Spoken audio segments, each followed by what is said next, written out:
İslamda 6 ereje var. Бирөөгө жакшылык кылып аткандай болосуң вроде.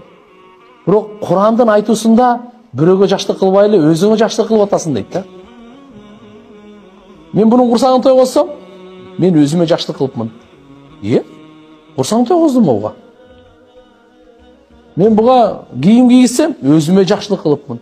Буга зекетими берсем, өзүмө жакшылык кылыпмын. Буга садакамды берсем, өзүмө жакшылык кылыпмын. Ушундай боло береби? Kur'an aytат: "Ин ахсантум ли анфусикум."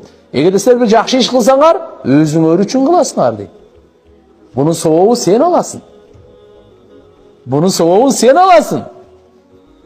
Bu Allah albayı kızıktırmaydı, bırak sen alasın soğuğun. Oturunduk. Жарым saatlik kursağın toygozdun. Tübölüktü.